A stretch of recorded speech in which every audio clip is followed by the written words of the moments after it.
America के साथ इसलिए ये स्ट्रॉन्ग लग रहा है क्योंकि इस वक्त फील्ड मार्शल और ट्रंप की जो मुलाकात आउट ऑफ द कॉन्टेक्स्ट जाके हुई है, वो इसलिए उसको इम्पोर्टेंट समझा जा रहा है। और CNN ने तक रिपोर्ट की है कि ट्रंप ने ये कहा है कि फौजी अड्डे दिए जाएं और सपोर्ट दी जाए, ये उनको चाहिए। तो इस सेंस में CNN नहीं कहा, आप लोगों को इन्फॉर्मेशन गलत है। CNN नहीं कहा, वो इंग्लैंड के एक टेबलाइट है डेली टेलीग्राफ, उसमें एक खबर छपी है और इंडिया ने छपवाई है। तो ये तुफान आ रही है, मैं तो उनको घास नहीं डालता हूँ, करते रहे। मतलब वो पहलगाम के ऊपर जो पाकिस्तान तो तबाह बर्बाद हो चुका था, कराची पे कब्जा हो चुका था, और ये खबरें इंग्लैंड में भी जाकर उठाई गई इसी इन्हीं अखबारों ने। तो क्या किया, हम किसी खाते में लाए उनको? बीबी ये चीज़ें जो होती हैं अपने दिमाग को इस्तेमाल करना चाहिए कि ये चीज़ें, ये अड्डे दे देना, ये करो। अड्डे मुशर्रफ ने नहीं खुल के दिए थे जब बेचारे, हम मैं बता रहा हूँ कि पाकिस्तान अमेरिका क्या कि उस तरीके से कभी इतना कमज़ोर नहीं था जो 2001-2002 में था।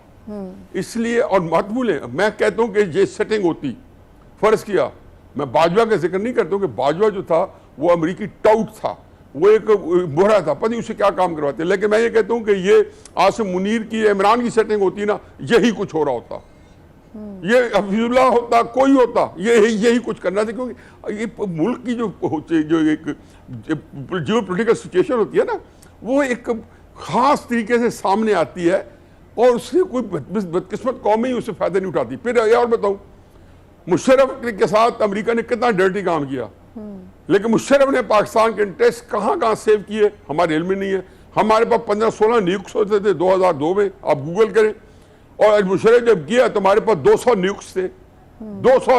हमारे मुशर्रफ गया तो हम टेक्निकल न्यूक्लियर बॉम्ब बना रहे थे, वो हालांकि 90s में शुरू हो चुका था TNW का प्रोजेक्ट, तब हमने किया। असल में क्राइसिस ये है कि मैं तो टीवी पे आता नहीं हूँ और खुद को सामने बैठा हो कोई दूसरा मुबसर, तो और मुश्किल हो जाता है। क्योंकि हमारे यहाँ मेरे तो रोना ही है कि हमारे दानिश्वरों को कोई कॉम्प्रिहेंशन नहीं है कि ये जियो पॉलिटिक्स क्या होती है। जो मैंने पहले फिक्र कहा है कि एक आम पाकिस्तानी जो है ना, वो भी अपने जज्बा ईमान के तहत उसके अंदर होती है। हम अमेरिका चुके, भाई आपको अंदाज़ा नहीं कि अमेरिका को कहाँ का सबकी हो रही है। पिछले 13 साल में 2012-13 के अंदर साउथ चाइना सी में अमेरिका के साथ क्या हुआ, सीरिया में रूस ने थप्पड़ दे के निकाला, धक्के दे के निकाला। 2014 में जब रशिया आ गया सीरिया के अंदर, उन्हीं दिनों जो क्राइमिया पे कब्जा कर लिया, यूक्रेन से छीन लिया। ये ऐसा नहीं, और फिर जब यूक्रेन को चढ़ाया तो फिर मजीद ख़राब हुए। ये सारी चीज़ें इकट्ठी जा रही हैं, इनका आपस में कहीं ना कहीं ताना बाना मिलता है। अमेरिका इस वक्त 2 सूरतों में फंसा हुआ है।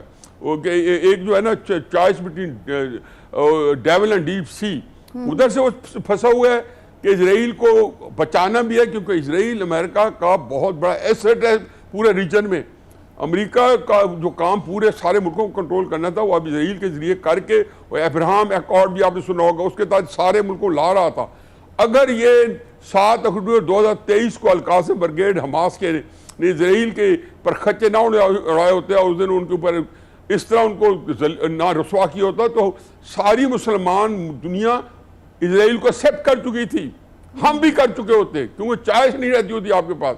लेकिन अल्लाह ने फिर वो किया, उसमें UAE वगैरह मुंह छुपाए फिर रहे हैं जिनके वहां पे, जिन्होंने इजराइल को तस्लीम किया हुआ है।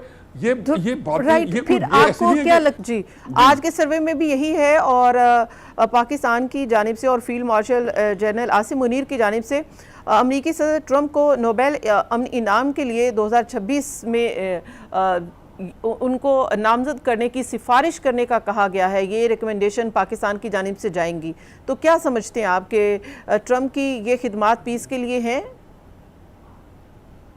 अगर अमन हो गया और यूक्रेन में भी अमन ले आया तो ना से उसको मिलेगा, बल्कि फील्ड मार्शल आसिम मुनीर को भी मिलेगा। मैंने तो आज कॉलम में लिखा है, मैंने कहा देख लें, अगर ये अमन आ गया, जो कि मुमकिन नहीं है।